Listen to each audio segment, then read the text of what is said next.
Oke, judul yang akan kita bahas hari ini adalah perencanaan dan peramalan keuangan. Ada 36 slide, sedikit sebenarnya, tapi ada beberapa hitungannya sehingga jadi agak banyak. Oke, perencanaan keuangan. Nah, perencanaan keuangan ini adalah kegiatan untuk memperkirakan posisi dan kondisi keuangan perusahaan di masa yang akan datang.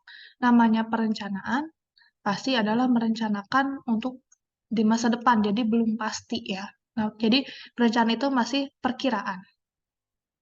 Entah itu untuk jangka panjang ataupun jangka pendek. Jangka panjang biasanya ada beberapa definisi ya. Kalau jangka pendek itu di bawah 1 tahun, jangka panjang di atas 1 tahun. Umumnya seperti itu. Kemudian perencanaan keuangan dapat dilakukan dengan dua cara. Yang pertama dengan kalkulator, secara manual ya, kita ngitung sendiri angkanya dimasukin secara manual. Dan juga ada peramalan terkomputerisasi. Jadi ada aplikasinya. Contohnya misalnya Excel. Jadi kan sudah ada rumusnya ya. Kalau kita sudah memasukkan rumus, angka-angka yang kita masukkan nanti otomatis akan terhitung. Tetapi nih ya, ada kelebihan dan kekurangannya. Kalau yang manual itu tidak otomatis, ya karena kita harus masukin satu-satu ya. Kemudian juga karena satu-satu tersebut, jadi lebih lama dalam menghitungnya dan memakan waktu yang cukup panjang, apalagi kalau datanya banyak. Sedangkan kalau kita menggunakan software atau aplikasi, eh, peramalan yang akan dilakukan akan otomatis lebih cepat karena otomatis sudah terhitung. Gitu.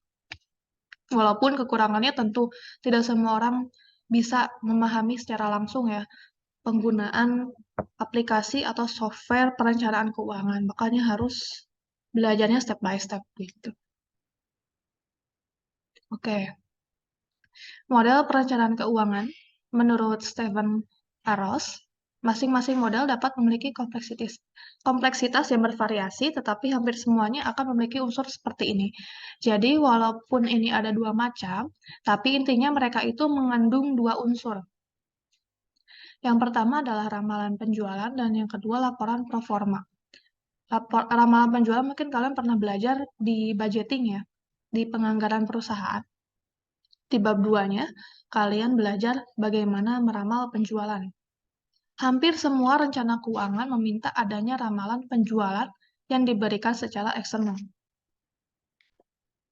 Jadi, kalau misalnya mau perencanaan keuangan itu dimulainya, terutama untuk perusahaan manufaktur ya, atau penjualan produk benar-benar menjual gitu. Bukan perusahaan yang berbasis sosial ya. Nah, kalau yang berbasisnya itu profit oriented, yang benar-benar harus menjual, biasanya perusahaan itu kalau mau merencanakan keuangannya harus dimulai dari ramalan jualan. Jadi berapa sih jumlah produk yang akan mereka jual gitu. Dari sanalah akan timbul ramalan-ramalan lainnya gitu. Nanti kalau udah tahu jumlah produk yang akan dijual, nanti tahu jumlah biaya bahan bakunya, tahu jumlah ramalan biaya tenaga kerjanya, tahu ramalan biaya overhead-nya dan lainnya. Jadi dimulainya itu dari ramalan penjualan. Kemudian ada juga laporan pro forma. Laporan pro forma ini adalah rencana keuangan di mana terdiri dari ramalan neraca, laporan laba rugi, dan laporan arus kas. Jadi nanti kalau kita meramal, bukan meramal ini ya, fitur kayak Mama Loren atau peramal. Kalau misalnya kita meramal dalam hal keuangan gitu ya, misalnya kan ada perubahan penjualan tuh. Berarti kan jumlah unitnya juga akan berubah tahun ini dan tahun yang akan kita proyeksikan. Nah, di tahun yang akan kita proyeksikan tersebut, tentu harus ada ramalan neracanya, ramalan laporan laba ruginya, laporan arus kasnya. Nah, ramalan laporan keuangan tersebut disebut laporan pro forma. Biasanya sih kalau kemarin dibahas di konsentrasi keuangan ya. Kebetulan ini juga belajar di awal-awal bab manajemen keuangan perusahaan. Nanti kalau kalian masuk konsentrasi keuangan, nanti bakal belajar cara bikin pro forma. laporan keuangan.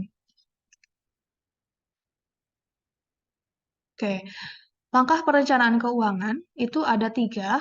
Yang pertama, memproyeksikan laporan keuangan dan menganalisis dampak rencana operasi terhadap proyeksi laba dan rasio keuangan. Ya tadi ya, itu memproyeksikan dulu. Memproyeksikan itu kayak menduga-duga dulu lah laporan keuangannya tuh kayak gimana.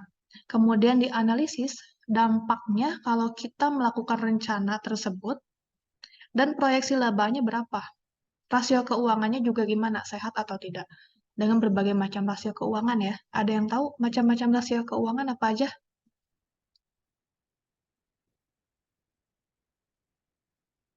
Tahu nggak rasio keuangan apa aja?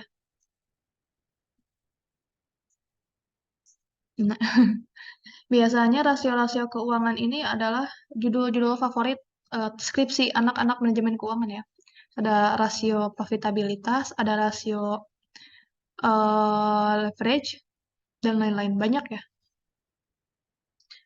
Jadi rasio-rasio tersebut juga diperhitungkan apakah masih dalam kondisi yang ideal atau tidak. Sekiranya dampak dan proyeksi laba juga rasio keuangannya tidak se-worth it itu, gitu ya. Berarti rencana juga harus dievaluasi. Kemudian setelah menetapkan, oh ya ini rencananya kayaknya worth it nih buat dicoba gitu ya. Berarti lakukan. Maka selanjutnya perusahaan harus menentukan dana yang dibutuhkan berapa. Ya kan juga kalau menjalankan suatu perencanaan harus ada dana ya. Dari mana sumbernya, kemudian resikonya seperti apa. Jadi kalau manajemen keuangan perusahaan itu ya tugasnya mencari sumber keuangan, mengelolanya, kemudian outputnya seperti apa. Jadi uang yang dipinjam atau uang yang kita miliki itu harus menjadi uang lagi, gitu. Kemudian jangan lupa resikonya ya. Resikonya juga harus diperhitungkan. Kalau misalnya minjam uang ke bank, berarti ada resiko membayar bunga gitu ya. Kalau misalnya kita pakai modal saham, berarti ada resiko membayar dividen gitu, dan lain-lain. Jadi ada perhitungan resiko dari setiap sumber dana. Nah, yang terakhir, kalau sudah langsung meramalkan ketersediaan dana, ada nggak dananya gitu. Kita punya dananya nggak untuk melakukan rencana tersebut. Entah itu dana internal ataupun eksternal ya. Dana internalnya cukup nggak berapa persen. Kalau nggak cukup, kita harus cari eksternalnya berapa persen. Kira-kira kita mampu tidak mendapatkan dana eksternal tersebut. Oke, sekarang lanjut ke peramalan keuangan. Ini sudah mulai menghitung ya. Boleh sambil kalian apa ya, nonton ini gitu, bukan nonton ya, menyimak sambil dibuka catatannya, sambil menulis. Terus duduknya seperti biasa kalau kuliah, tegak, ada kursinya, ada mejanya, atau nggak ada kursi juga nggak apa-apa lah, selonjoran juga boleh gitu ya. Sambil nulis-nulis, ingat ya, kalau ilmu diikatnya oleh tulisan. Jadi kalau cuman ngawang-ngawang pasti lupa lagi. Apalagi kalau Zoom, daya fokusnya itu berbeda dengan offline. Oke, lanjut pengertian peramalan keuangan. Peramalan diartikan bagaimana memperkirakan kondisi yang akan terjadi di masa yang akan datang. Namanya peramalan, jadi meramalkan kondisi yang akan terjadi di masa depan.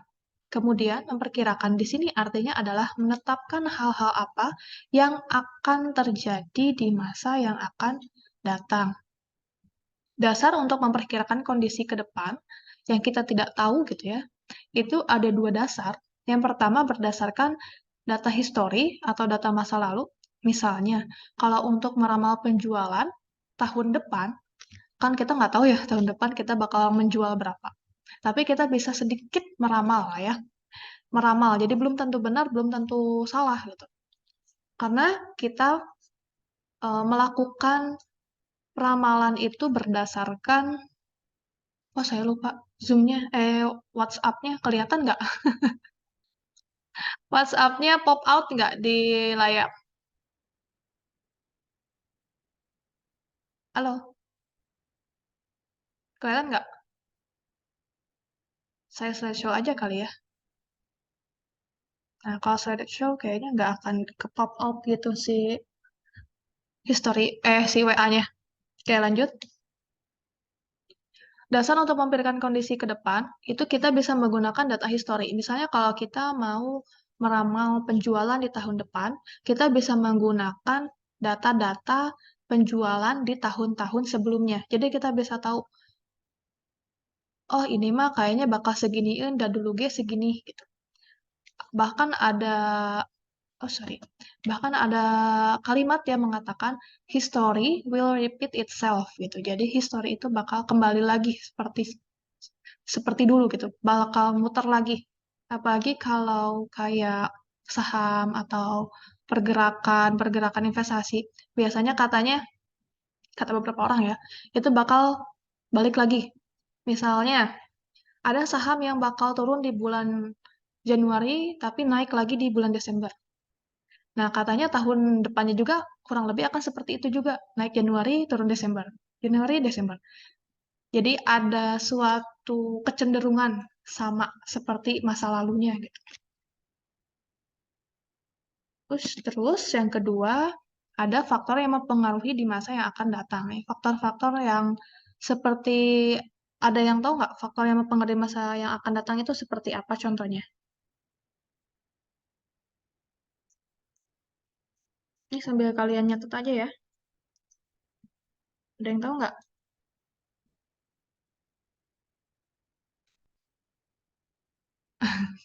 Kita, online teh. Kelas CD juga agak ini ya.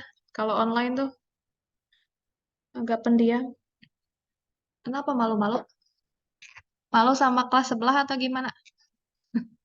Faktor yang mempengaruhi bisa juga, em, faktor yang mempengaruhi itu misalnya politik gitu ya kan. Kayaknya tahun depan tuh bakal ada pemilihan presiden baru deh. Kayaknya bakal ada kebijakan baru. Oh ini mah presidennya kayaknya pro pengusaha deh. Oh ini mah kayaknya kontra deh. Dan lain-lain gitu. Itu juga bisa mempengaruhi. Oh misalnya, kayaknya kekuatan ekonomi kita bakal meningkat deh. Kayaknya inflasinya bakal gini, suku bunganya bakal gini, dan bla bla bla gitu. Hal-hal itu juga bisa diproyeksikan ya. Bagi kayak suku bunga itu kan biasanya suka ada pemberitahuan ya dari beberapa bulan sebelumnya bakal dinaikin, bakal diturunin. Itu juga bisa mempengaruhi. Oke, next. Peramalan dalam manajemen keuangan digunakan untuk memperkirakan kebutuhan keuangan perusahaan di masa yang akan datang. Ini kayaknya karena online kita jadi cepet banget ya. Setengah 8 udah sampai slide yang ini. Peramalan dalam manajemen keuangan digunakan untuk memperkirakan kebutuhan keuangan. Ya, tadi ya, kita bisa meramal, kita butuh uang berapa nih di masa depan. Kebutuhan dana atau kas tidak hanya mengandalkan utang jangka panjang dan dana modal saham. Oh, oke. Nah, perusahaan itu, kalau kalian mau sederhanakan, bayangkan aja seperti perusahaan itu kayak warung gitu. Kan warung itu dia punya persediaan, ya, yang didagangin, dia juga punya uang kas yang ada di laci, laci loker gitu ya. Kalau mau ada yang kembalian, beli, masukin ke situ. Terus ada yang bayar apa, ada yang nitipin apa, bayar pakai kas. Buka lokernya gitu kan. Nah, perusahaan juga harus menyediakan sejumlah dana kas untuk membiayai biaya operasional mereka sehari-hari gitu. Tapi ya tentu jumlah antara warung dengan perusahaan yang besar berbeda ya. Cuma ini sederhananya kayak gitu. Jadi perusahaan juga harus bisa memperkirakan berapa sih kas yang diperlukan. Karena kalau terlalu banyak juga nggak bagus ya. Kas yang terlalu banyak di dalam loker itu bisa jadi menandakan perusahaan tidak dapat memanfaatkan kasnya dengan baik gitu. Kan uang itu kena inflasi ya. Kalau lama-lama ditimbun, nggak dipakai apa-apa itu kan nilainya bakal turun gitu. Apalagi perusahaan yang mungkin uangnya bisa ratusan bahkan miliaran gitu. Kalau disimpan jadi kas doang, nggak diapa-apain, itu rugi besar. Padahal mereka punya kesempatan untuk menggunakan kas tersebut menjadi suatu investasi yang dapat mendatangkan keuntungan. Kayak gitu. Terlalu sedikit apalagi ya? Kalau terlalu sedikit tentu mau bayar pekerjaannya nggak ada gitu, mau bayar bahan baku nggak ada, uangnya kurang, nah kayak gitu juga. Jadi makanya kebutuhan kas juga harus diperhitungkan. Karena utang jangka panjang dan dana modal saham ditarik hanya sewaktu-waktu dan dalam jumlah yang besar. Maka penting bagi perusahaan untuk mempunyai taksiran kebutuhan seluruh dana untuk tahun yang akan datang. Iya, kayak tukang warungnya itu dia punya obligasi gitu. Dia juga punya saham. Tapi modal tersebut ditariknya nggak bisa setiap saat ya. Kemudian juga kalau apalagi perusahaan, apalagi kalau cuman untuk bayar apa ya, bayar yang nitipin kerupuk misalnya, masa dia harus nyairin dulu obligasi gitu kan? Sayang banget. Harus keluar penaltinya, harus tidak mendapatkan keuntungan yang harusnya dia terima. Sama perusahaan juga begitu.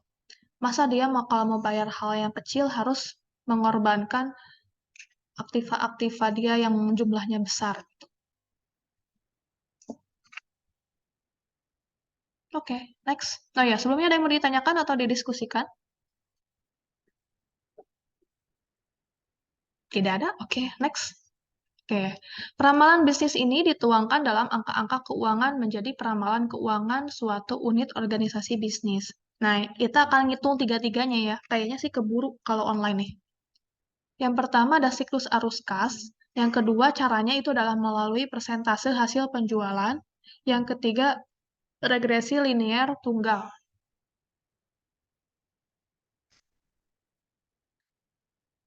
Boleh ditulis dulu, sob.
Oke, next. Yang pertama kita akan mulai menghitung dengan siklus arus kas ya. Ush. Oke, siklus arus kas. Perusahaan-perusahaan yang sedang berkembang membutuhkan tambahan uang kas untuk investasi dalam bentuk persediaan barang jadi, piutang dagang, dan aktiva tetap. Nah, jadi persediaan pun adalah aktiva ya, atau harta. Piutang dagang itu kalau perusahaan itu memberikan utang kepada orang lain. Ya, berarti namanya piutang dagang. Misalnya, mungkin ada perusahaan A dan ada perusahaan B. Nah, perusahaan A misalnya memproduksi kain.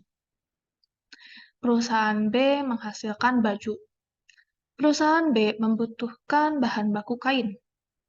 Tetapi dia itu pas beli kain ke perusahaan A nyicil atau ngutang dulu lah. Nah, berarti perusahaan A memiliki piutang dagang ya dari perusahaan B, atau perusahaan B memiliki utang kepada perusahaan A untuk membayar kain. Paham ya? Oke. Kalau aktiva tetap, ada yang tahu aktiva tetap itu apa? Boleh deh di chat gitu. Kalau malu ngomong, ini sih berani ya. Ngapain Ngapain malu-malu dan takut? Ini pertemuan terakhir sebelum mendapatkan pundi-pundi poin ya.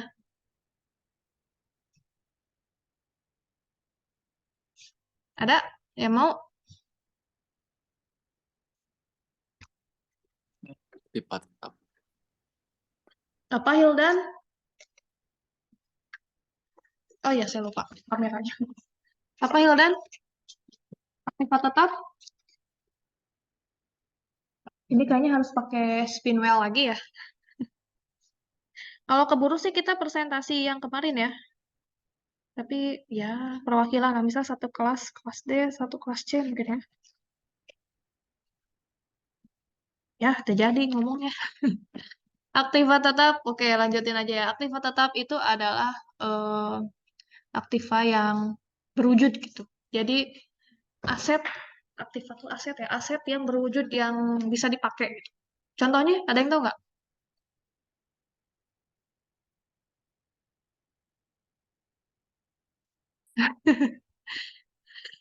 Kok gelap ya? Ini sih backlight. Contohnya itu gedung, tanah, terus mesin, pabrik. Nah, itu adalah aktiva tetap ya. Jadi berwujud. Oleh karena itu, perusahaan selalu akan menghadapi masalah arus kas ya, karena mereka dihadapkan pada beberapa ini nih, butuh kas gitu ya, untuk menghidupi operasional perusahaan sehari-hari. Boleh ditulis dulu ya, ilustrasi siklus arus kas dan pengaruhnya terhadap neraca. Silahkan ditulis dulu. Ini udah contoh soal.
Sudah?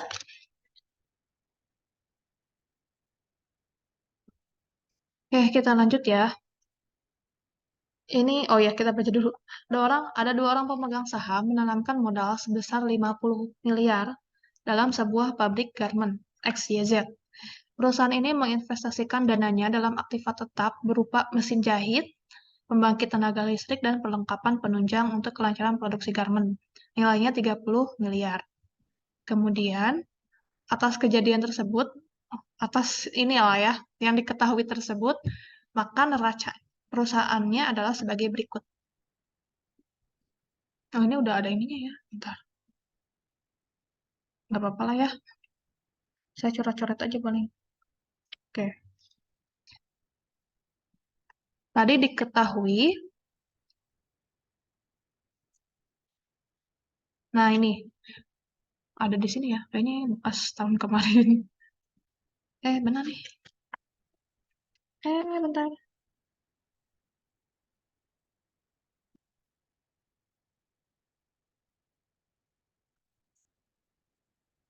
Oke.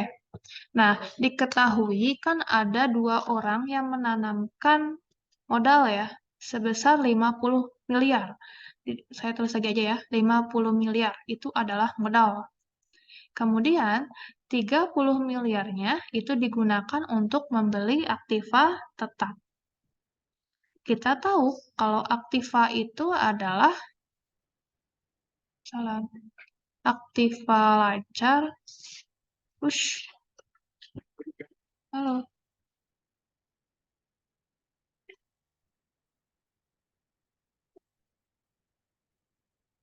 Nah, tulisannya. Oke.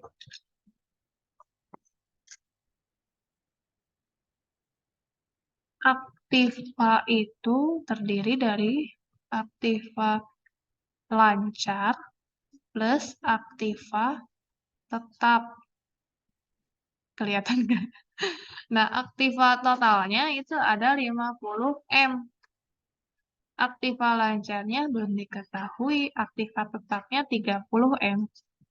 Nah, aktiva lancar itu, kalau aktiva tetap kan tadi sudah ya, aset yang berwujud. Kalau aktiva lancar ada yang tahu nggak apa?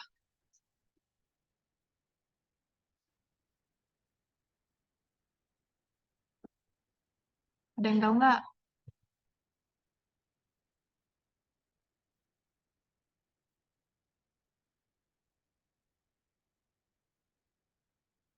Jadi nggak pada tidur kan?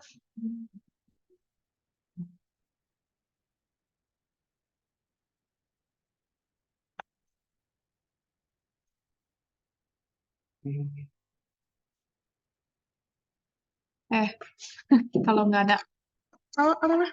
Ya, ya. Aktiva, oh, terima kasih. Aktiva lancar itu aset yang umurnya itu kurang dari 1 tahun. Contohnya itu kas, piutang, sediaan gitu ya. Berbeda dengan aktiva tetap. Jadi, kita bisa tahu nih, kalau total aktivanya 50, kemudian aktiva tetapnya 30, maka sisanya adalah 50 kurangi 30 ya, 20 miliar. Dalam bentuk aktiva lancar, dalam hal ini adalah kas dan bank, 20.000. Oh ya, kalau yang bingung kenapa jadi 20.000? Kan ceritanya 20 miliar. Kayak gini. Karena di sini dalam juta. Kan katanya 20 miliar. Kok jadi 20.000? Nah, di sini kan neracanya dalam juta rupiah. Tahu nggak kalau jutaan itu nolnya ada berapa? 20 M ya. Tapi nambah lagi nih. Juta itu nolnya ada 6. Ya, nolnya 6. Jadi, 6 nol itu disimpan. 3, 3. Nah, 6 nol ini yang merupakan juta disimpan. Sehingga yang ada di neraca hanya 20.000 saja. Sama juga dengan 30 miliar, 50 miliar, gitu ya. Oke.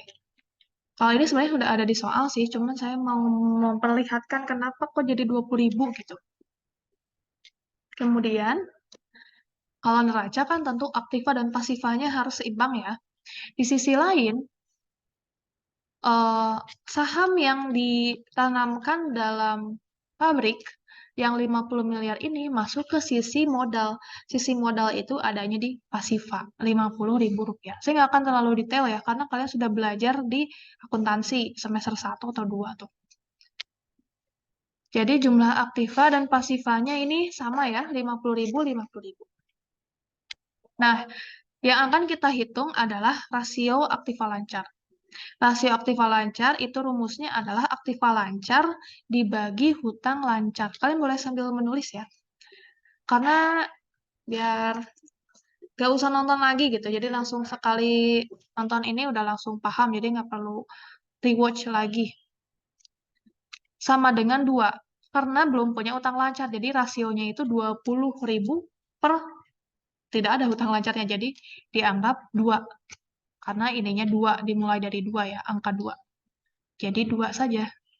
Kemudian modal kerja bersih atau net working capital, ini juga sudah belajar, yaitu aktiva lancar dikurangi hutang lancar. Aktiva lancarnya 20.000, hati-hati ya, lihat yang lancarnya saja, dikurangi hutang lancar. Hutang lancarnya belum ada, 0. Jadi modal kerja bersihnya adalah 20 miliar. Modal kerja bersih itu tuh apa sih? Ada yang tahu nggak? Ya, nggak. Ya, oke lah. Modal kerja bersih itu aktiva lancar atau aset lancar dikurangi hutang lancar gitu.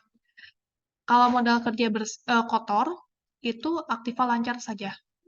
Jadi belum dikurangi oleh hutang atau beban-beban lancar. Next. Nah, rasio lancar menunjukkan kemampuan aset lancar untuk menutupi kewajiban lancar atau utang jangka pendek. Tadi ya, aset lancar itu kan aset yang berusia kurang dari 1 tahun ya. Kayak aset jangka pendek lah ya. Aset lancar itu digunakan untuk hutang lancar. Jadi, eh, aset atau harta yang jangka pendek itu ya untuk membayar kewajiban atau hutang jangka pendek saja. Nggak bisa aset lancar membayar kewajiban yang panjang. Nggak bisa, karena rugi banget lah. Berat untuk perusahaan. Kayak misalnya gini, perusahaan membeli secara utang misalnya suatu pabrik senilai 1 triliun misalnya 1 miliar lah ya, 1 miliar menggunakan aset lancar yang sifatnya hanya di bawah 1 tahun. Wah, pasti bakal kelabakan ya. Kurang dari 1 tahun perusahaan harus bisa melunasi 1 miliar tersebut. Iya, kalau perusahaannya besar. Kalau enggak ya gimana ya, jadi nggak bisa. Jadi idealnya aset lancar atau harta lancar itu untuk membayar kewajiban atau utang jangka pendek saja. Dan aset tetap itu untuk membantu perusahaan membayar kewajiban-kewajiban jangka panjang gitu. Jadi harus selaras. Ya, ingat aja kalau lancar itu jangka pendek aja. Kemudian, rasio lancar yang baik tergantung pada rata-rata industri. Jadi tidak ada rasio nilai yang baik itu 2, 1, 5 gitu. Tidak ada ya. Semuanya tergantung pada rata-rata industri masing-masing karena setiap industri memiliki rata-ratanya masing-masing. Tetapi angka current ratio yang baik atau rasio aset lancar yang baik, ya, current ratio itu aset lancar, akan menunjukkan perusahaan dapat membayarkan semua utang jangka pendek dengan semua aset lancar yang dimilikinya, sehingga kecil kemungkinan untuk gagal bayar atau terlambat bayar. Semakin tinggi current ratio, semakin liquid. Sebenarnya idealnya makin tinggi, makin bagus. Kalau misalnya lebih tinggi dari industri, berarti bagus. Berarti perusahaan tersebut liquid. Nah, liquid itu apa sih? Saya bikin lagi nih tambahannya. Adalah ketika perusahaan sanggup untuk melunasi utang jangka pendeknya. Jadi ketika perusahaan mampu membayar utang-utang yang di bawah 1 tahun, berarti mereka disebut liquid. Kalau misalnya perusahaannya tidak sanggup untuk membayar utang jangka pendek, berarti tidak liquid ya, non-liquid gitu. Jadi semakin tinggi current ratio, semakin tinggi kemampuan perusahaan untuk membayarkan utang jangka pendeknya. Tetapi tentu ya, terlalu tinggi juga nggak bagus. Berarti dia terlalu banyak kasnya. Kayak tadi sudah saya bahas ya, kenapa kalau terlalu banyak kas itu tidak baik. Oke, boleh ditulis lagi ya, saya kasih waktu 2 menit. Ini masih terusan dari soal yang tadi.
Oke, perusahaan ini menerima pesanan untuk membuat 10 juta unit kemeja.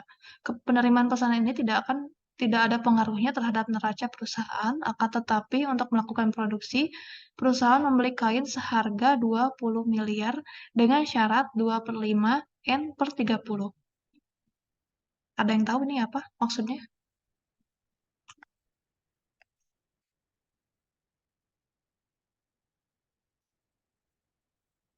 Jadi syaratnya itu 2%. Oh, akan ada potongan diskon 2% apabila perusahaan membayar dalam waktu 5 hari. Adapun utang tersebut jatuh temponya adalah N/30, yaitu 30 hari. Itu ya. Jadi utang ini itu jangka waktunya pembayarannya 30 hari maksimal. Tetapi kalau perusahaan mampu membayar dalam 5 hari, maksimal 5 hari, berarti perusahaan akan mendapatkan diskon 2%.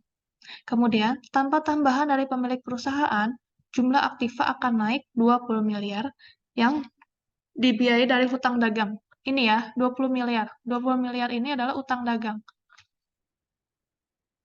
Karena perusahaan membeli kainnya secara utang. Jadi kainnya datang sebagai persediaan, tetapi utangnya juga nambah. Gitu. Jadi sisi aktiva dan pasifanya juga balance. Sehingga jumlah aktivanya naik jadi 70 miliar. Upah buruh karyawan yang harus dibayar 20 miliar. Dibayar dengan kas 10 miliar. Sisanya 10 miliar merupakan utang upah yang masih harus dibayar. Jadi, perusahaan itu harus membayar 20 miliar upah, 20 miliar rupiah untuk upah, tetapi baru sanggup bayarnya 10 miliar aja. 10 miliar lagi belum dibayar. Makanya utang upahnya masih utang. Jadi masuknya utang upah. Maka jumlah aktivanya meningkat lagi menjadi 80 miliar. Adapun neracanya sebagai berikut ya. Oh, ini kita mau ngisi dulu atau langsung aja?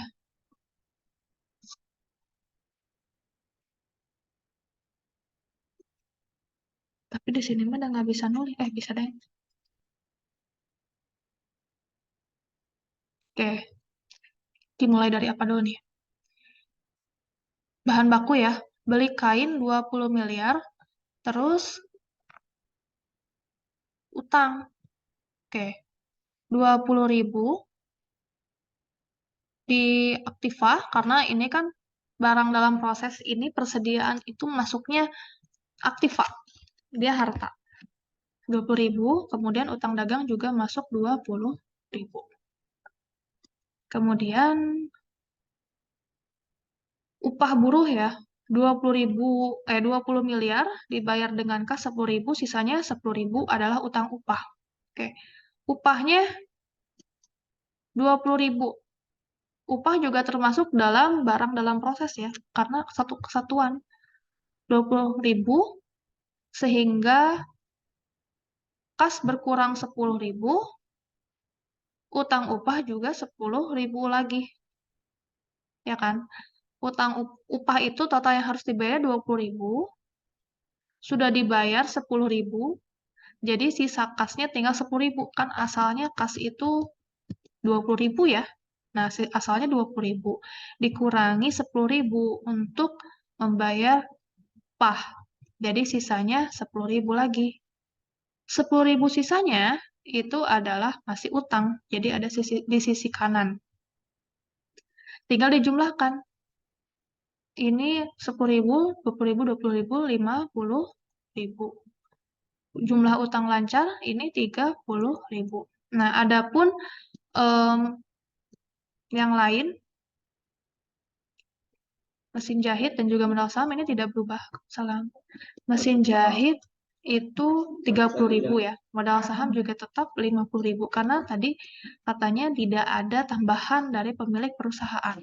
Berarti tetap mesin jahit tetap 30.000 jumlahnya, modal saham juga 50.000. Sudah ditotalkan saja. 50.000 tambah 30.000, 80.000. 30 tambah 50, 80.000. Ini asal-usulnya ya. Oke. Sama seperti sebelumnya, kita akan menghitung rasio dan juga modal kerja bersih. Rasio aktiva lancar sama dengan aktiva lancar dibagi hutang lancar. Aktiva lancar, kita lihat aktiva lancar, nah ini ya. 50 miliar. Ini nolnya di bawah semua ya. Jadi yang 6 nolnya dikeluarin, 50 miliar dibagi hutang lancar. Cukup yang isi aja. 30 miliar, 50.000 dibagi 50 miliar dibagi 30 miliar sama dengan 1,67. Tanggal 5 terakhir ya? Hari itu teh harus pakai materai Enggak. sama mitra teh? Oh, sama mitra mah enggak tahu. Peng Mas? Iya.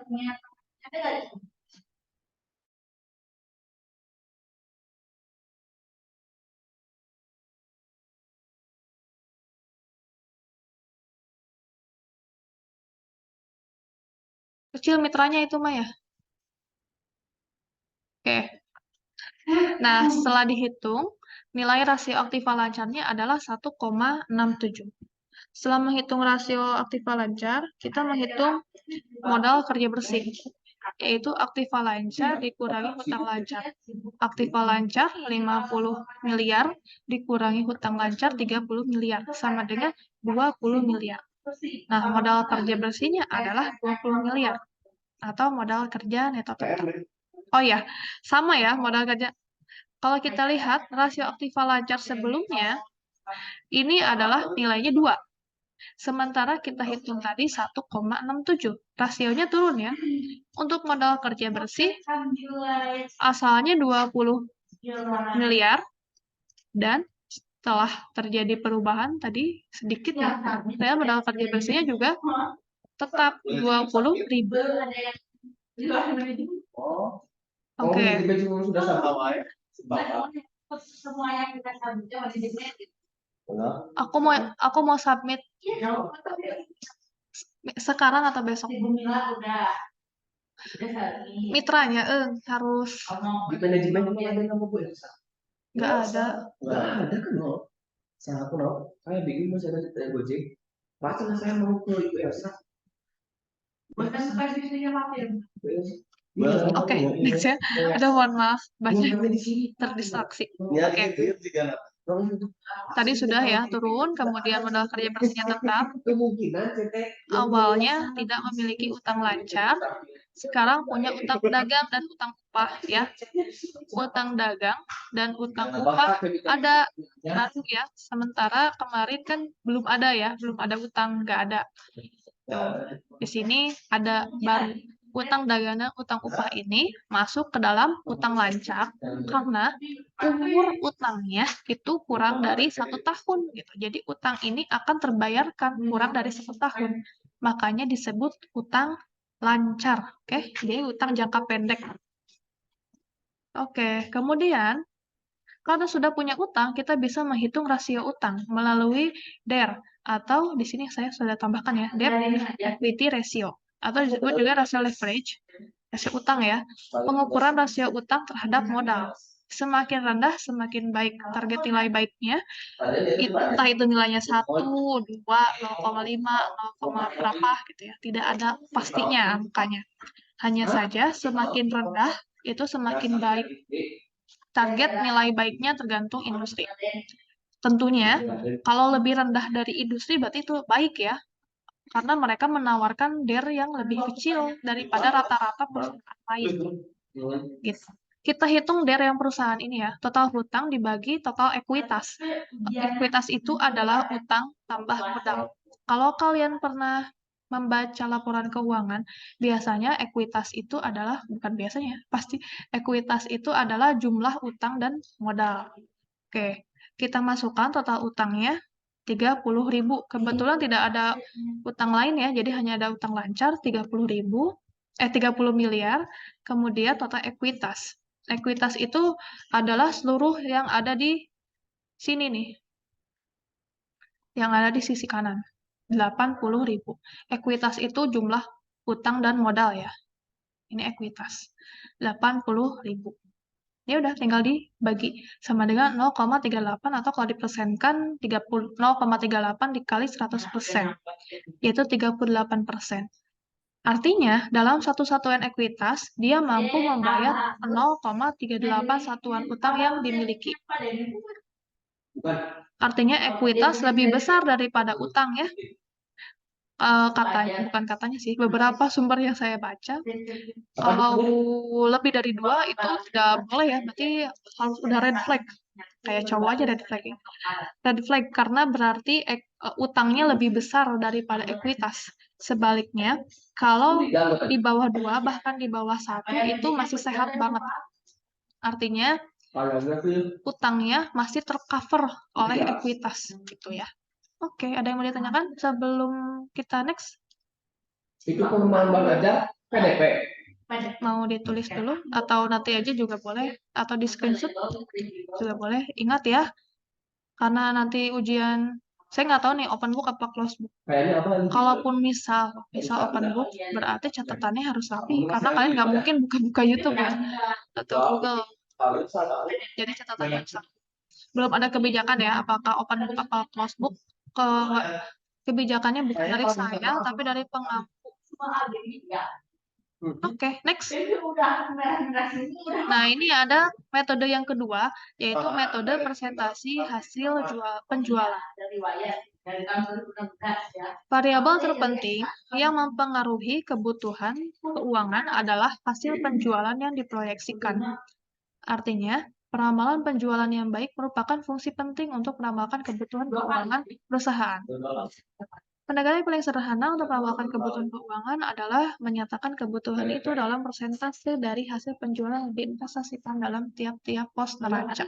Oke, intinya sih metode ini itu menggunakan hasil penjualan yang diproyeksikan itu aja ya.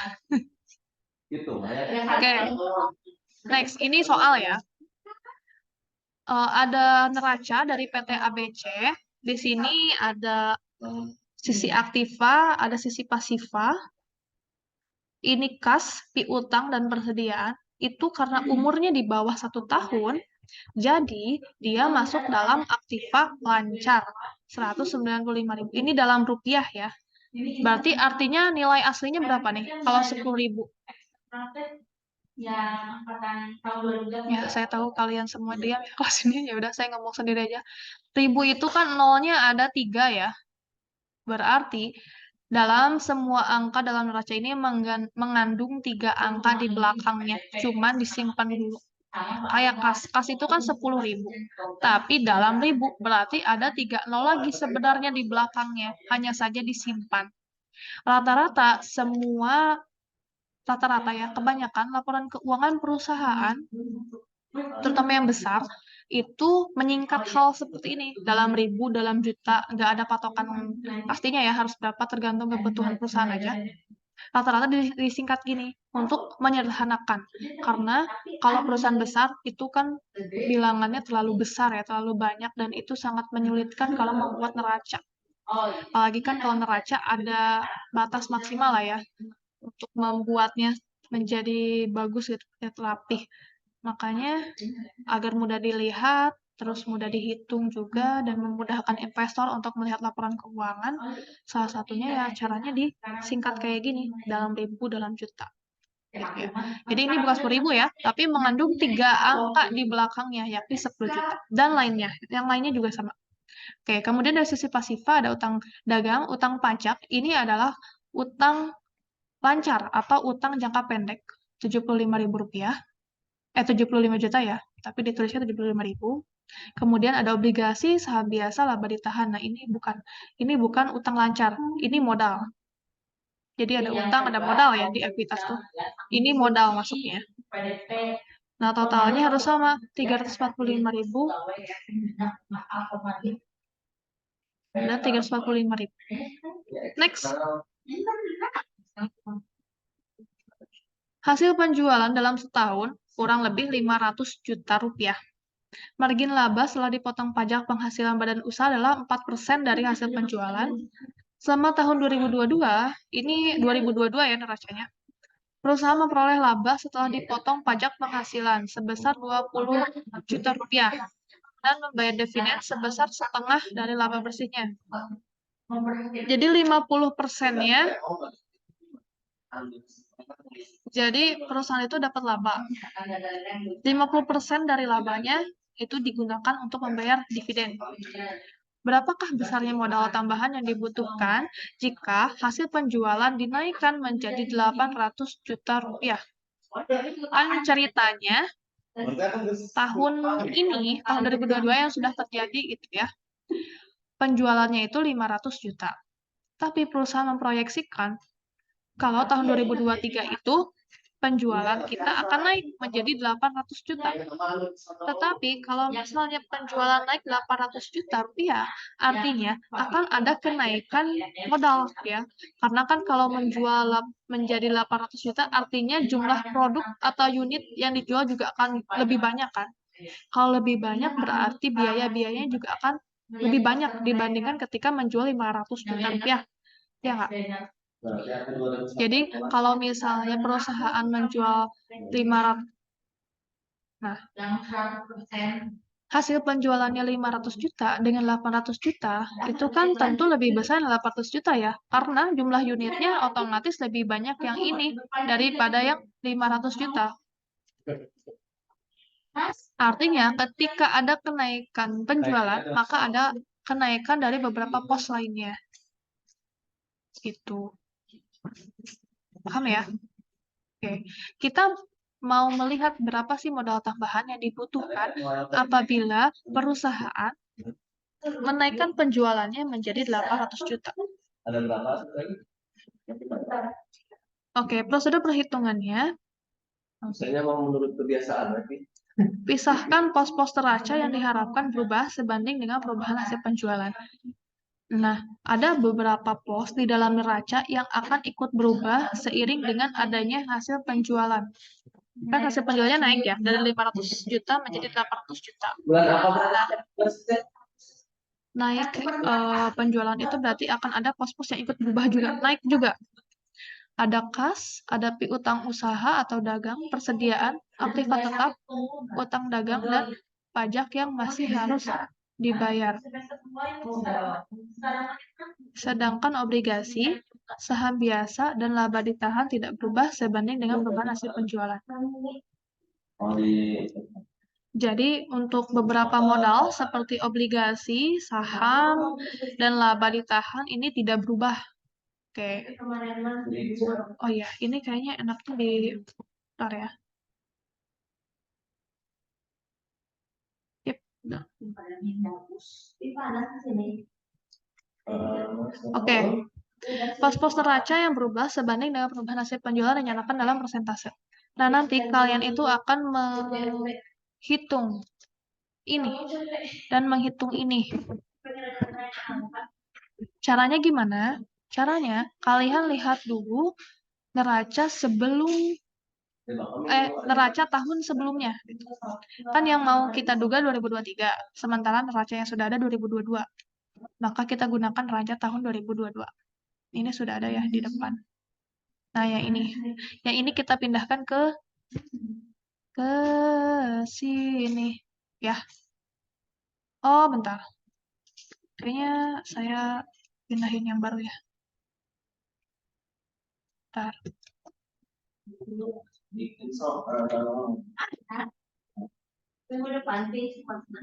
Kehapus ya? Bentar.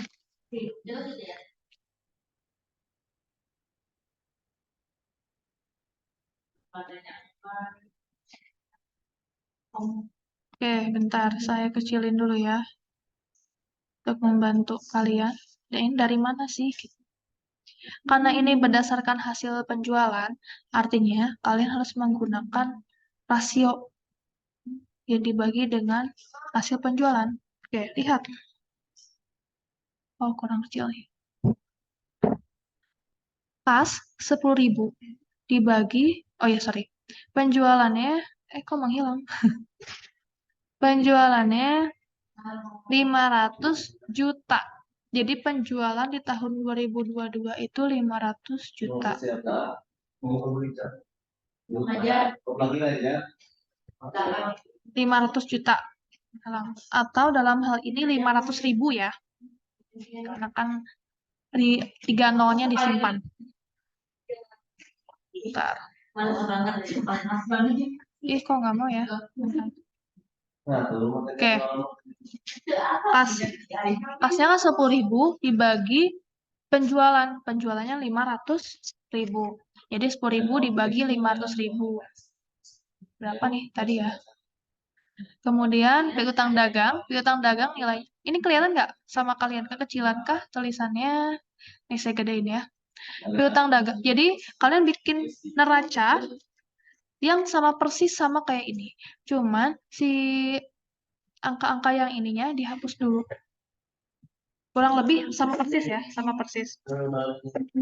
Piutang dagang 85.000 dibagi hasil penjualan 500.000. Persediaan 100.000. 100.000 dibagi 500.000. Aktiva tetap, ini jumlah mah nggak usah lah ya. Langsung aktiva tetap 150.000 dibagi 500.000. Berapa? Nanti di sini ditulis, ini dalam persentase ya. Kemudian total aktiva 345.000 dibagi 500.000. Ya, kita harus ngitung ulang berarti ini. Karena tadi kehapus. Coba 10.000 dibagi 500.000 berapa? 2%. 2%, oke. Ini berapa? 85 dibagi 500. 70%, 17%. 17, oke. Ini 100 dibagi 20%. 0,2 ya. Ini 30%. oke, totalnya 69. 69%. Untuk 69% ini bisa penjumlahan dari sini ke sini, cuman kalau mau lebih akurat sih pakai yang ini ya, 345.000 dibagi 500.000. Oke, untuk sisi kiri sudah selesai, sekarang ke sisi kanan. Itu utang-utangan ya. Ini cuman utang-utang aja yang berubah. Jadi kita masukkannya yang utang aja, karena obligasi, saham biasa, dan laba ditahan tidak berubah. Oke, utang dagang 50.000 dibagi penjualan 500.000, 10%. Utang pajak 25.000 dibagi 500.000 sama dengan 5%. Total utang lancar sama dengan 10% ditambah 5%. 15%. Atau 15% ini bisa juga dihitung dengan jumlah utang lancar 75.000 dibagi 500.000. Gitu ya. Oke. Jumlah aktiva, ntar saya delete dulu. Jumlah aktiva adalah 69% dari hasil penjualan. Jumlah utang lancar 15% ya. Sisanya adalah tambahan rupiah penjualan yang harus dibayar. Ini kayak gini. Kalau ini lebih rapi ya daripada nyatet sisi kiri dan kanan gitu ya, aktiva pasiva. Akan terus ya, anak ekonomi mah kieu panggil dia yang aktiva pasiva. Aktiva sama dengan pasiva. Pasiva itu terdiri dari hutang dan ditambah modal. Aktivanya sudah kita ketahui 69%, kita terus 69. Hutangnya kita sudah tahu 15%, jadi 15. Yang kita belum tahu adalah modal ya. Segini. Tapi kita tahu 69 itu terdiri dari aktiva itu 69. Sisi kanan baru 15. Kan sisi kiri harus sama dari sisi kanan, ya enggak? Atau caranya adalah dengan menghitung secara matematika ya. 69 dikurangi 15. Jadi modal yang dibutuhkan adalah 54% gitu.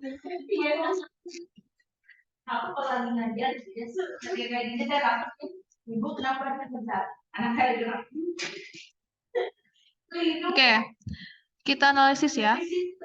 Total aktiva yang diharapkan naik 69% dari hasil penjualan. Yang ini 69% ya. Jumlah aktiva atau jumlah aset. Untuk setiap Rp1.000 kenaikan hasil penjualan, maka pos-pos aktiva harus dinaikkan sebesar Rp690. Total utang lancar itu 15%. Berarti artinya untuk setiap Rp1.000 kenaikan hasil penjualan, maka pos-pos utang lancar harus dinaikkan sebesar Rp150.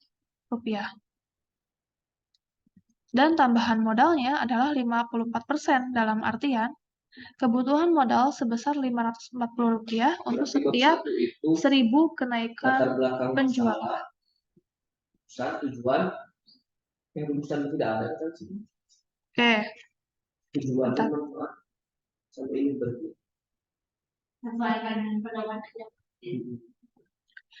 Tambahan kebutuhan modal ini terlebih dahulu harus dipenuhi dari dana dalam perusahaan. Oh, oke.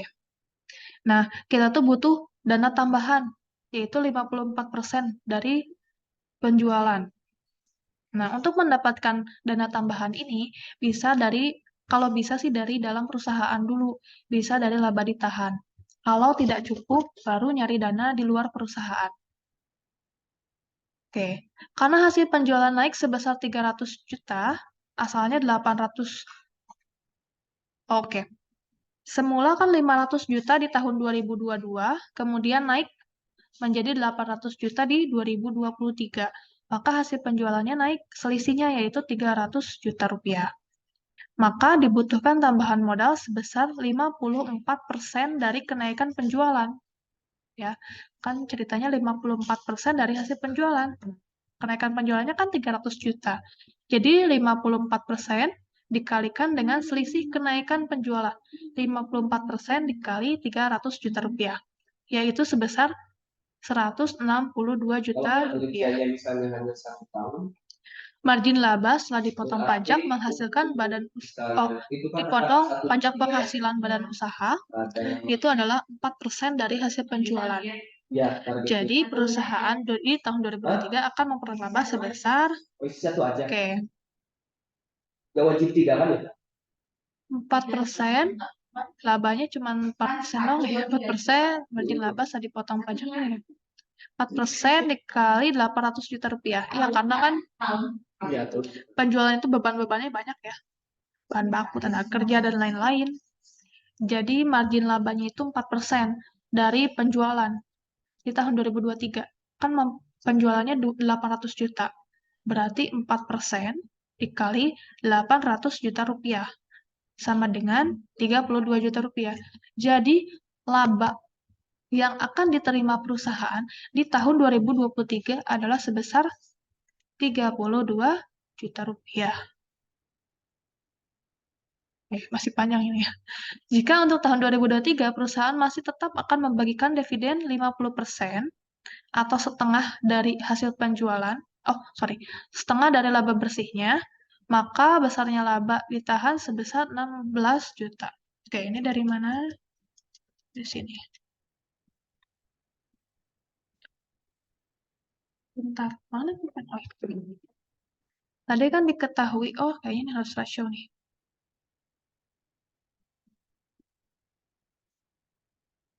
Diketahui, laba perusahaan itu di tahun 2023 akan menghasilkan 32 juta rupiah. Ya, ini simpan dulu dalam ingatan ya, 32 juta rupiah. Tetapi, rencananya, apabila perusahaan tetap akan membagikan dividen dari laba bersihnya, 50%-nya, maka laba ditahannya 16 juta rupiah. Kenapa? Oke, lihat. Ketika perusahaan mendapatkan laba bersih, akan ada 2 pos. Dikemanain sih uangnya kalau perusahaan dapat keuntungan? Ada 2 macam pos ya. Kalau sungai itu ada 2 aliran gitu. Yang satu dibagikan sebagai dividen kepada para pemegang saham. Yang satu lagi disimpan sebagai laba ditahan. Istilahnya di sakuan heula gitu. Laba ditahan disimpan dulu. Nah, tadi kan laba bersihnya 32 juta. Apabila perusahaan menetapkan kebijakan 50% laba bersih menjadi dividen, dibagikan sebagai dividen, artinya 50% dari 32 juta dibagikan sebagai dividen. Berapa nih? 16 juta ya. Dan sisanya baru ke sini. 16 juta sisanya disimpan sebagai laba ditahan. Laba ditahan boleh digunakan untuk modal, perusahaan. Apapun itu tujuannya ya, yang penting untuk perusahaan.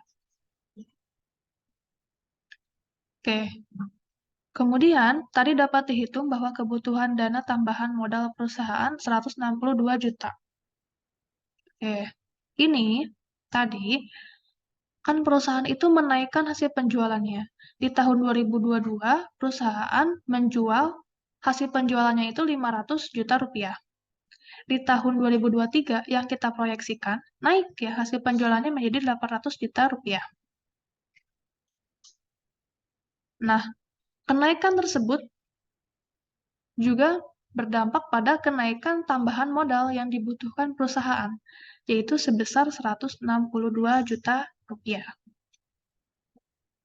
Nah, ini. 106, kita butuh modal nih, 162 juta rupiah. Tetapi, bentar ya, kayaknya ini saya butuh space juga untuk, oke. Oh, ininya ke inian ya. Nggak apa-apa, nanti saya rapiin. Oke. Kita butuh modal 162 juta ya untuk meningkatkan hasil penjualan. Dan kita mendapatkan laba ditahan 16 juta. Tadi laba ditahan itu bisa digunakan juga sebagai modal internal.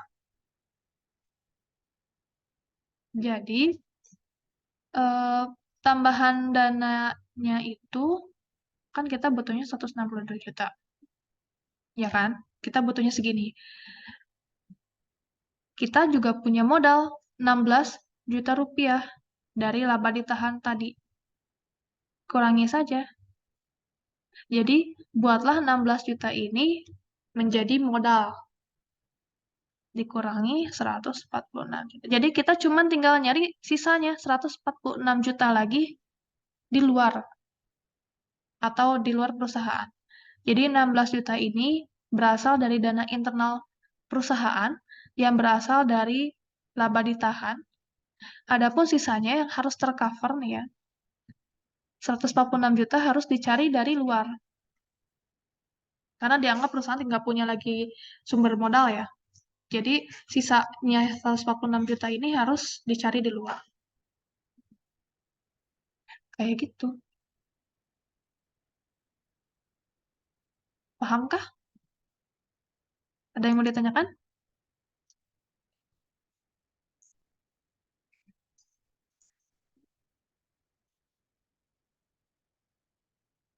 Ini laba modal internal.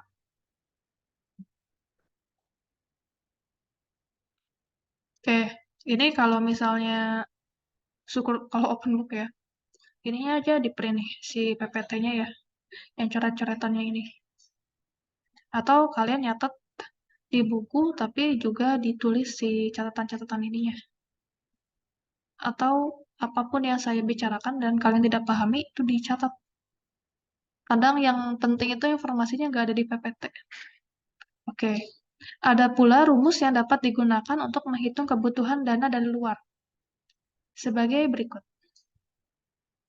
Ini rumusnya ya, AFN. Additional Funds Needed. A bintang. Ini aset yang naik sebanding dengan penjualan per SO. Nah, yang A per SO, sorry. Benar.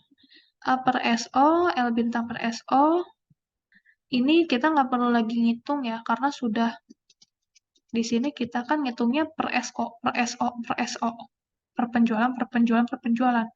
Jadi udah nggak usah dihitung lagi di sini, langsung aja dimasukkan. A bintang per SO, aset dibagi hasil penjualan 0,69. Dari mana 0,69? Ini. Nih, 69%. Itu kalau didesimalkan kan 0,69. Ini juga kalau didesimalkan berapa? 0,15, ini 0,5.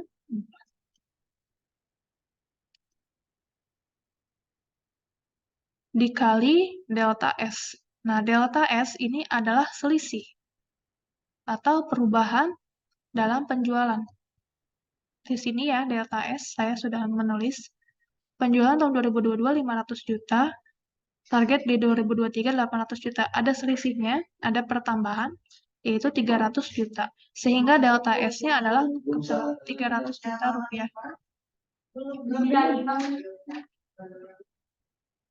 Oke. Kemudian dikurangi L bintang kali SO. Kewajiban ya, leverage. Dibagi hasil penjualan. Leverage ini ya, utang lancar. Leverage ya, L. 15% atau 0,15. 0,15 dikali delta S, ini ya, delta S. Dikurangi M kali S1 kali RR. M margin laba.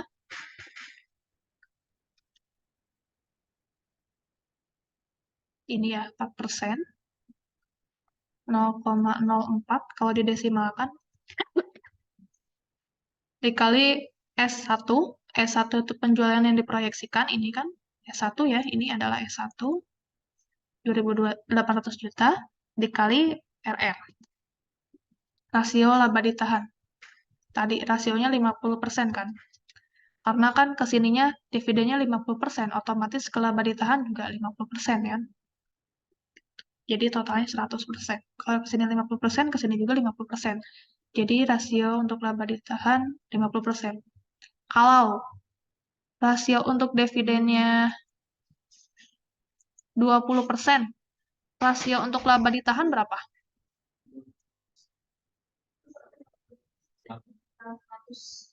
Berapa? Jawab dong, biar saya tahu kalian paham atau enggak.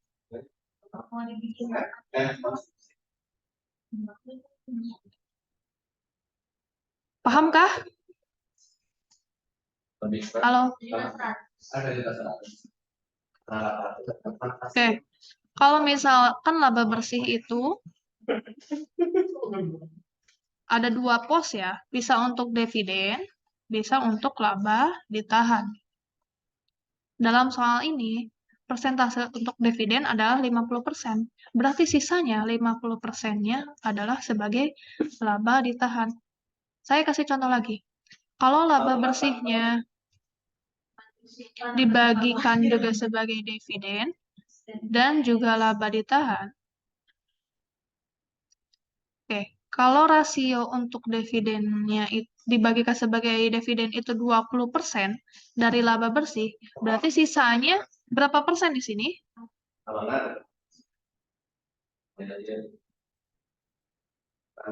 Berapa? Jangan malu-malu dong, udah mahasiswa. Berapa nih? Oh, jangan sampai saya marah ya. Sisa dari makan siang di tanah hasil. Berapa? Pahamkah? Aduh, ada penyusup pendengar. Kalian paham gak sih apa yang saya bilang? Halo? Nah, kan cara kedua mah ini nih berita bisa jadi RC. 80%. Apa? Cara tadi Acara apa? lesson study. Nah, jadi apa? Ya, Nanti aku mah penelitian. Ya, ingat.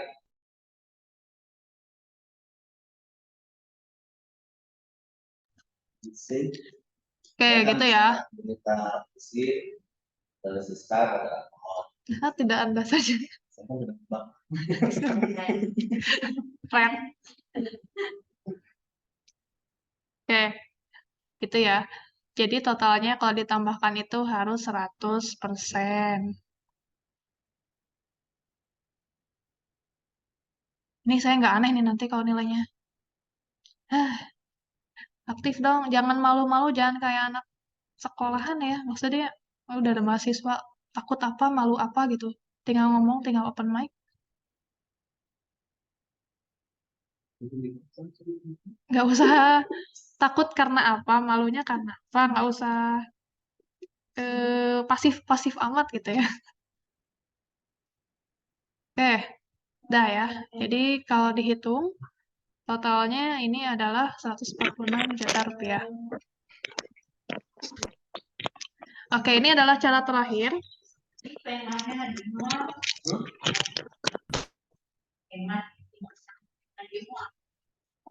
Regresi linear tunggal atau sederhana. Ini juga sudah pernah dipelajari di budgeting, jadi saya akan sekilas saja.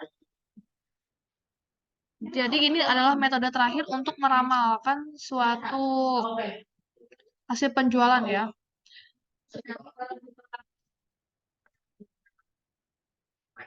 Oke, ada dua cara untuk menggunakan regresi linear. Ada menggunakan kuadrat terkecil, ada yang menggunakan metode momen. Kalau menggunakan kuadrat terkecil atau least square, itu dicari B-nya dulu, baru A-nya.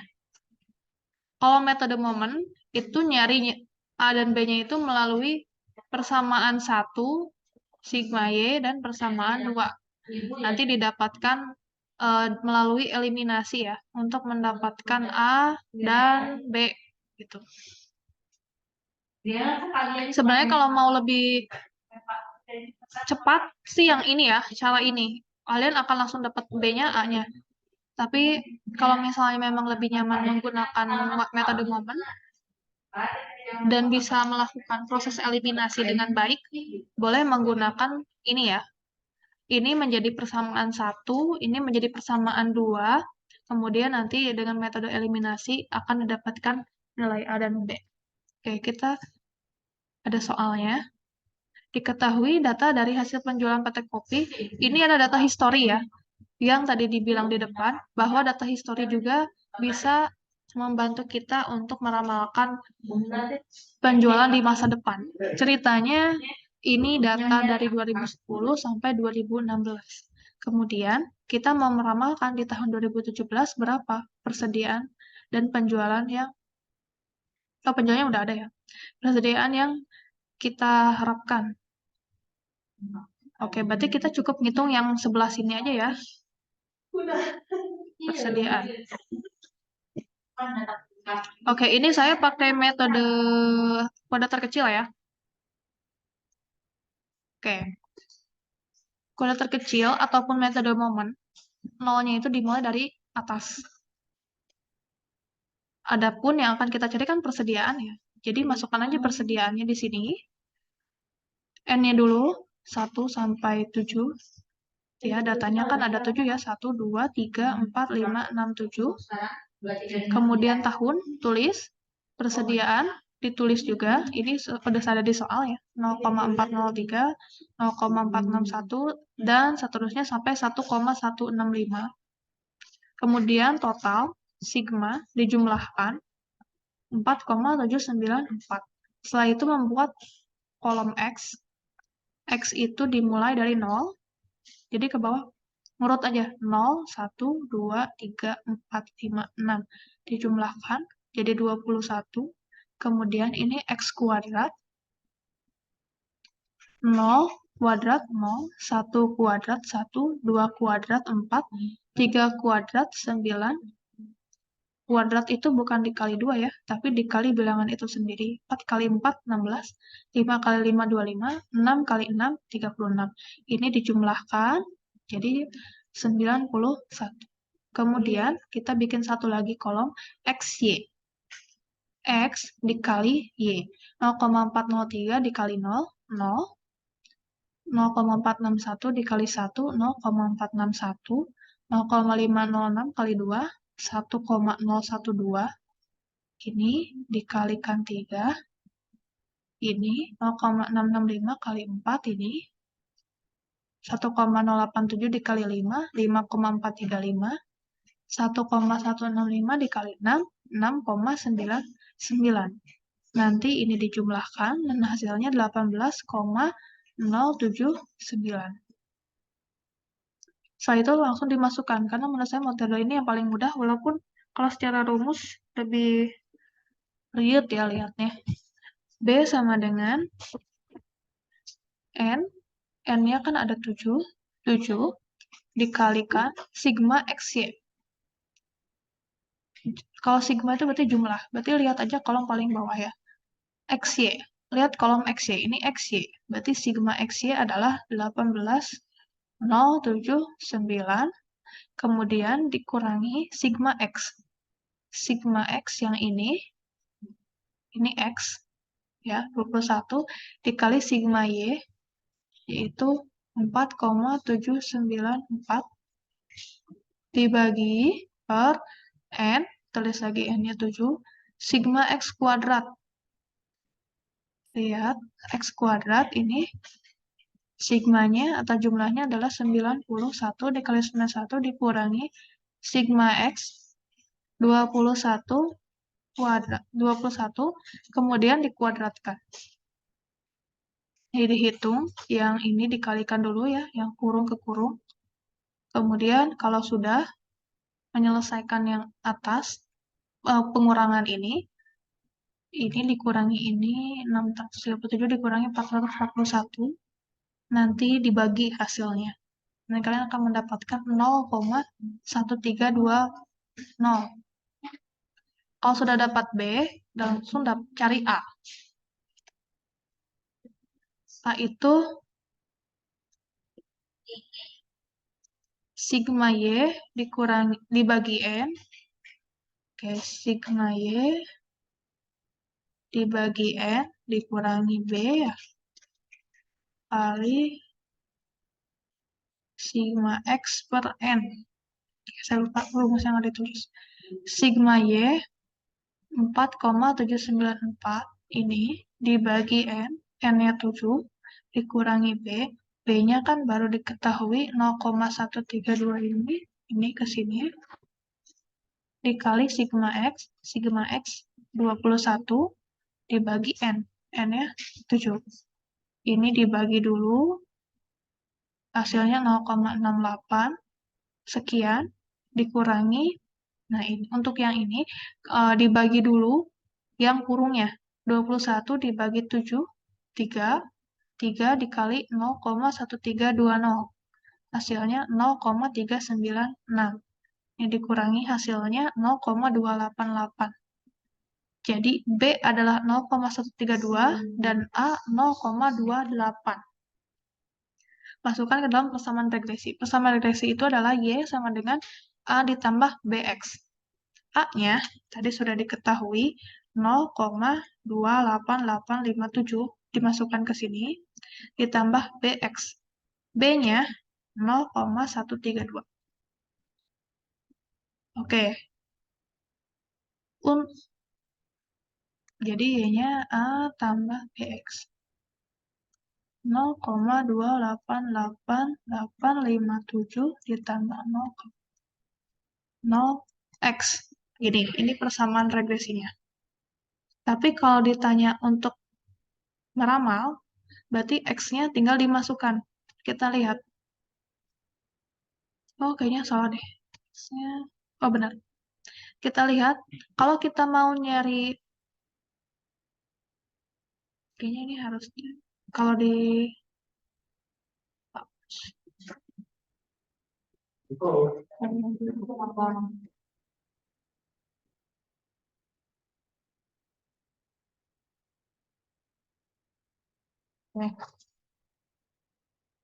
kalau kita mau mencari 2017, kita kan disuruh nyari persediaan tahun 2017 ya.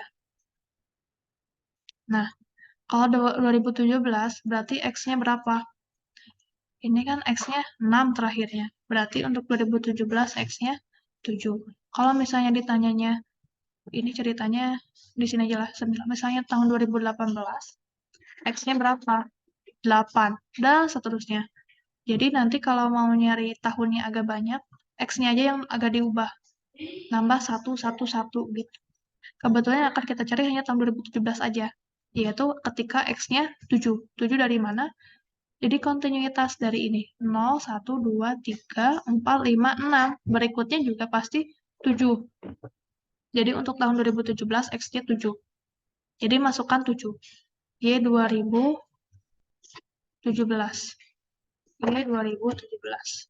Jadi persamaan yang ini X-nya diganti dengan 7. Karena di sininya kontinuitasnya untuk 2017 adalah 7. Jadi 0,1320 dikalikan 7, baru ditambahkan dengan A. Nanti hasilnya 1,2. Jadi ramalan persediaan untuk tahun 2017 adalah 1,2 M. Nanti kalau ditanyanya tahun 2018, tinggal diganti aja. X-nya berarti 8. Kalau 2019 berarti X-nya 9. Dan seterusnya. Jadi nggak usah ngitung lagi dari 0.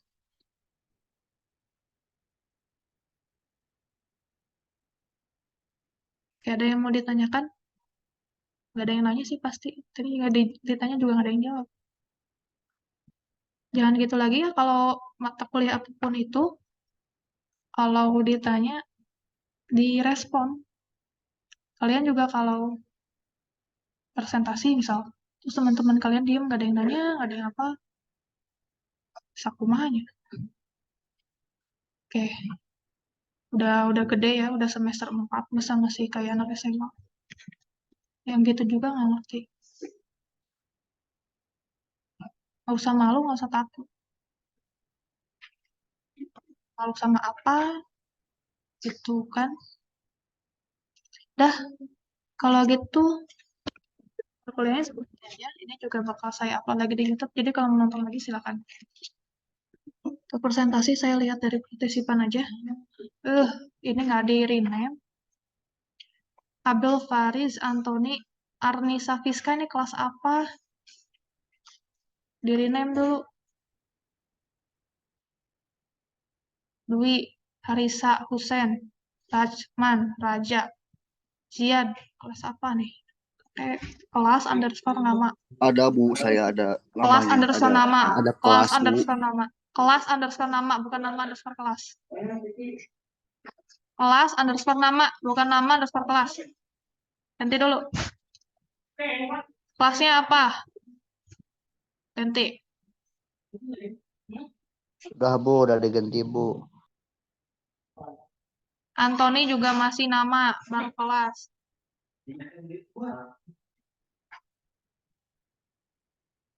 Harisa, Husen, Rahman, Ziad. Ganti dulu. Sudah Bu. Ganti.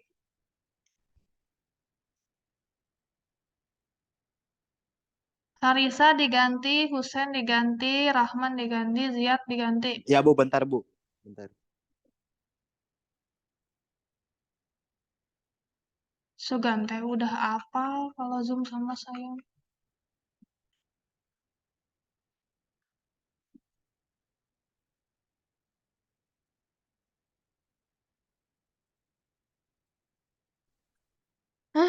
Udahlah. Nah, sumpah dulu.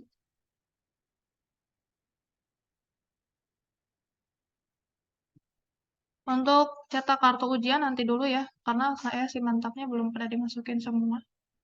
Insya Allah hari ini atau besok.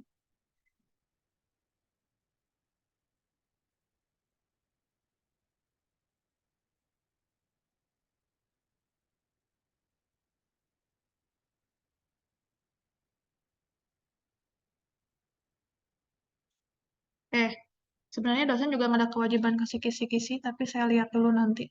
Tapi melihat respon tadi, saya menjadi malas buat ngasih kisi-kisi. Lihat nanti aja lah. Ya, untuk materi ini nanti juga saya share di GC seperti biasa.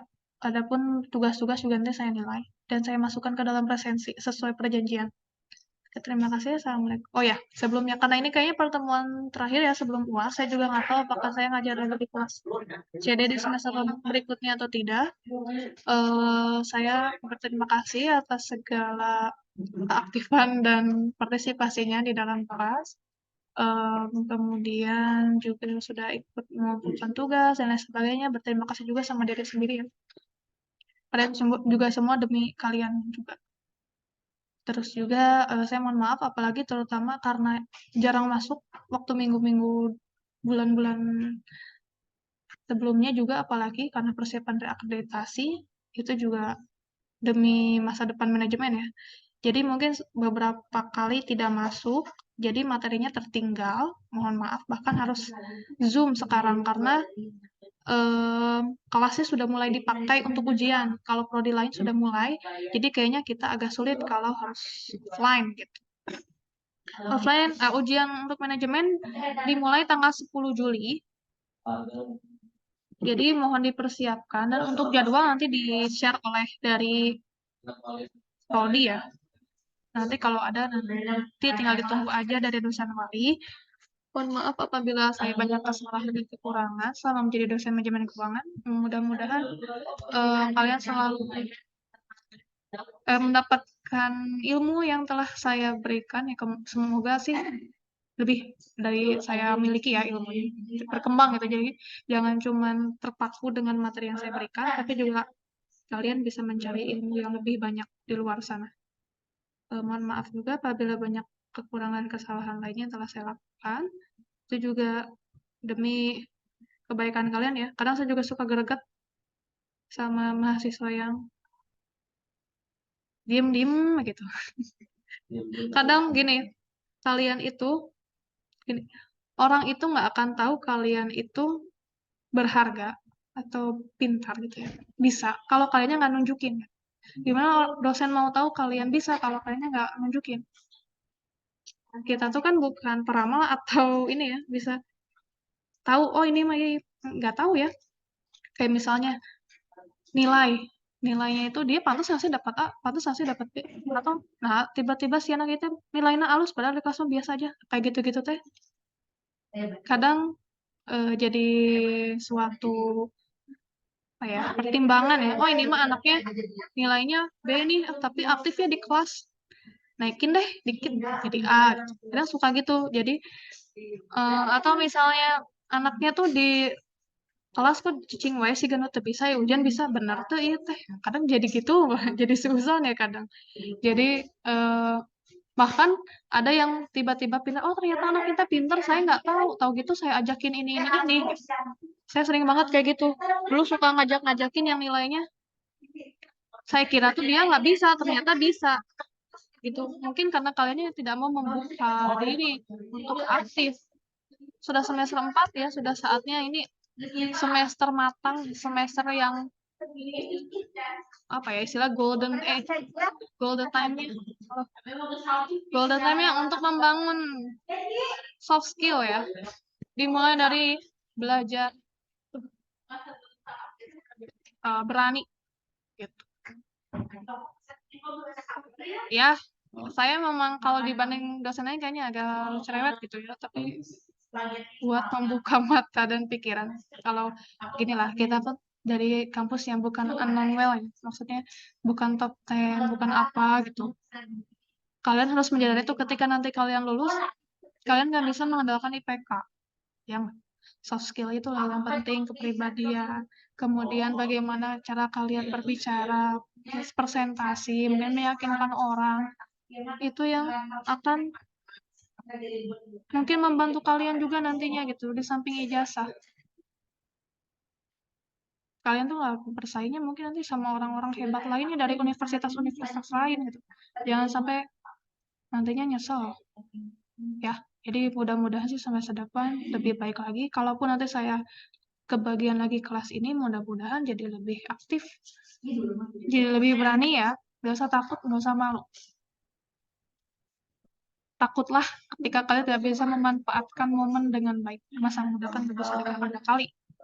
Oke, sekian ceramah dari saya. Nanti kita, insya Allah saya nggak tahu ketemu lagi atau nggak di mata kuliah lain ya, karena kalau pembagian kelas nanti berrapat lagi dengan dengan dosen-dosen lain. Oke, terima kasih ya. Sebelumnya, Assalamualaikum warahmatullahi wabarakatuh.